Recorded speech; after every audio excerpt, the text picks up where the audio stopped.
Snow White and the Seven Dwarfs.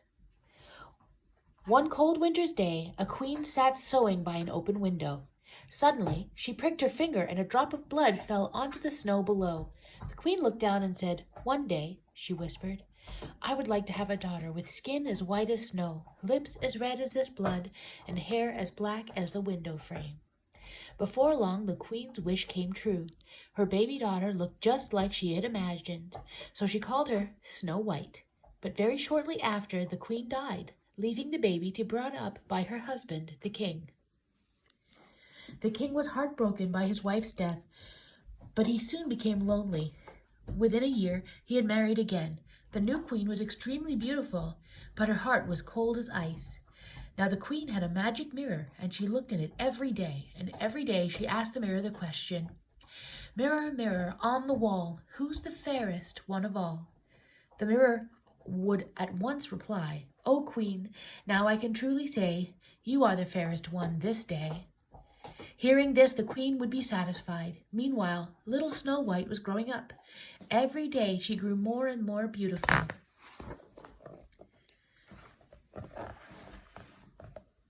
So it was the day that they came with the mirror gave them the reply. The queen was mad with fury.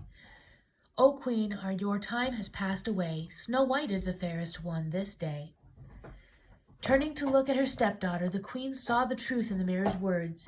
She hurried through the castle and called for a huntsman. "Take Snow White to the forest and bring me back her heart, as it shows that she is dead." Reluctantly, the huntsman did as the wicked woman had said. But when the moment came to kill the girl, he could not bring himself to do it. "Just leave me here," begged Snow White, sobbing. "I promise that I will never come home." So the huntsman took back an animal's heart and left Snow White in the forest alone.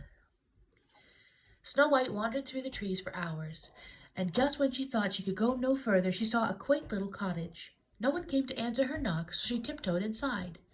What a curious little house it was! On the table there were 7 little plates and 7 little glasses, and in the middle was a basket of bread and fruit. Poor Snow White was so hungry when she took a little food, and she climbed up the winding stairs to the bedroom. Then she lay down on the first little bed she came to, and she fell asleep. Several hours later, Snow White was woken up by a sharp little voice. "Just what do you think you're doing in our house?" it asked. Snow White looked up and to see 7 dwarfs in working clothes standing around. The young girl took her courage and in both hands explained what had happened to her. "And now," she said, "I have nowhere to go at all." "Yes, you do," chorused the dwarfs. "You can stay here with us." They told her that they worked all day and needed someone to look after them. "You will be safe here," they said, "but you must promise us never to open the door to a stranger." So Snow White stayed with the dwarfs. She cooked their meals and cared for their little house, but their life was very different from the one she had lived at home. She longed for someone to talk to during the long days. Then one fine morning her wish came true. An old woman with a basket of pretty things knocked on the cottage door. Snow White longed to look through the lace ribbons with the stranger's basket, but she remembered her friend's warning. Still, she could no longer resist talking to the woman through the open window. Snow White did not realize that her visitor was none other than the wicked queen in disguise. For months, the queen had been so happy that she did not consult the mirror at all. When she did, she had a terrible shock. "O queen, you cannot have your will, for Snow White is the fairest still." Raging through her kingdom, the queen had hunted high and low for the missing girl, taking on different disguises. She could scarcely hide her delight in finding her at last. "You are wise not to open the door to strangers, my dear," she smiled. "But to show that there are no hard feelings, please take this shiny red apple as a gift from my new friend." It seemed impolite to refuse, so Snow White stretched out her hand and took the apple. It looked delicious. Waving goodbye to the visitor, she took a tiny bite. When the dwarfs returned from their work that evening, they found Snow White lying lifeless on the floor, the apple still clutched in her hand. "This is the work of the queen, I'm sure," cried one dwarf, sobbing. "She robbed us of the sweetest girl in the world."